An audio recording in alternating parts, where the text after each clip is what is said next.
Maraknya kasus bullying atau tindak penindasan yang terjadi di lingkungan pendidikan yang seperti dilakukan sekolah. oleh sejumlah remaja SMP putri negeri di Malang, Jawa Timur yang diduga menjadi korban kasus ini dengan memanggil sejumlah pihak.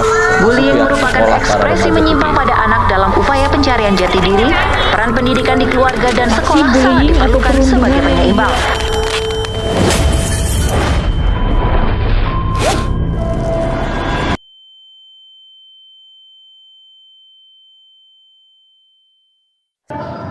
%37% siswa Indonesia pernah mengalami perundungan di sekolah. Ini bersumber dari KPAI 2023. Bayangkan, kamu pergi ke sekolah, tempat yang seharusnya menjadi rumah kedua. Namun, yang kamu rasakan justru rasa takut diejek, takut dihina, bahkan takut untuk sekedar berjalan ke kantin. Mari kita berbicara dengan data. Berdasarkan laporan Komisi Perlindungan Anak Indonesia tahun 2023, kasus perundungan di lingkungan pendidikan menempati urutan ketiga tertinggi dari seluruh pengaduan yang masuk. Dengan lebih dari 2.300 kasus yang dilaporkan hanya dalam 1 tahun. Dan angka itulah hanya puncak gunung es karena sebagian besar korban memilih untuk diam. Bullying bukan sekedar kenakalan biasa. Menurut penelitian UNESCO 2019, siswa yang mengalami perundungan memiliki kemungkinan 2 kali lebih besar untuk putus sekolah.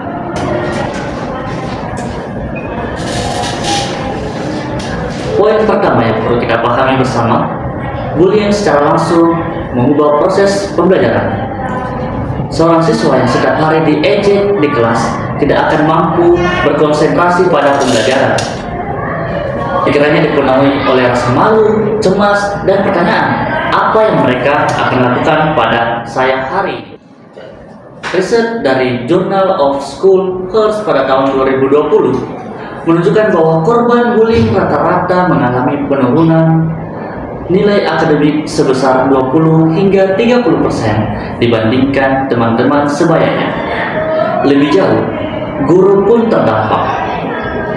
Kelas yang dipenuhi dinamika perundungan menjadi sulit dikendalikan. Energi dialihkan dari mengajar menjadi pengelolaan konflik, dan iklim belajar yang sehat pun berubah. Izinkan saya bertanya kepada Anda dan jawab di dalam hati. Pernahkah Anda menyaksikan seseorang dibully tetapi Anda memilih diam? Ya, jika ya, Anda tidak sendirian. Penelitian menunjukkan bahwa dalam 80% kejadian bullying ada saksi mata. Namun hanya sekitar 20% dari mereka yang memiliki untuk bertindak. Ini bukan karena mereka jahat, ini karena tidak pernah diajarkan bahwa diam adalah sebuah pilihan yang berdampak. Nah, dalam ilmu psikologi sosial, fenomena ini disebut societal effect. Semakin banyak orang yang menyaksikan suatu kejadian, semakin kecil kemungkinan seseorang akan bertindak. Maka salah satu langkah terpenting dalam menghentikan bullying adalah mengubah budaya diam menjadi budaya berani bicara. Setelah kita memahami masalahnya, mari bicara tentang solusi yang nyata dan bisa dimulai hari ini. Pertama, untuk para siswa, jadilah upstander, bukan bystander. Upstander adalah seorang yang berani berdiri dan bersuara saat menyaksikan ketidakadilan. Anda tidak harus berkonfrontasi langsung. Cukup dekati korban setelah kejadian, tunjukkan dukungan, dan bantu mereka melapor kepada guru atau konselor. Kedua, untuk para guru dan calon pendidik, ciptakan ruang aman di kelas Anda. Bangun rutinitas check-in emosional sederhana, seperti bertanya bagaimana perasaan kalian hari ini di awal pembelajaran. Latih kepekaan Anda terhadap perubahan perilaku siswa.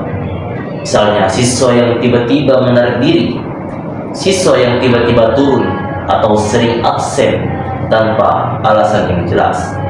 Tentunya itu bisa menjadi tanda yang berbahaya. Ketiga, sebagai komunitas pendidikan, dorong sekolah untuk memiliki program anti-bullying yang terstruktur. Bukan sekedar slogan di dinding, tetapi program dengan mekanisme pelaporan yang aman dan tindak lanjut yang jelas. Di beberapa sekolah tentunya, terutama di daerah Yogyakarta dan Surabaya, program Teman Sebaya Peduli terbukti menurunkan angka perundungan hingga 40% dalam 2 tahun. Perubahan besar selalu dimulai dari langkah kecil yang berat. Lingkungan belajar yang aman bukan kemewahan. Itu adalah hak setiap anak. Kita tidak bisa mengharapkan generasi yang kuat jika kita membangun mereka di atas rasa takut dan luka. Maka kami mengajak Anda, siapapun yang menonton video ini, untuk melakukan 3 hal konkret. 1. Berani bersuara jika menyaksikan perundungan, sekecil apapun itu.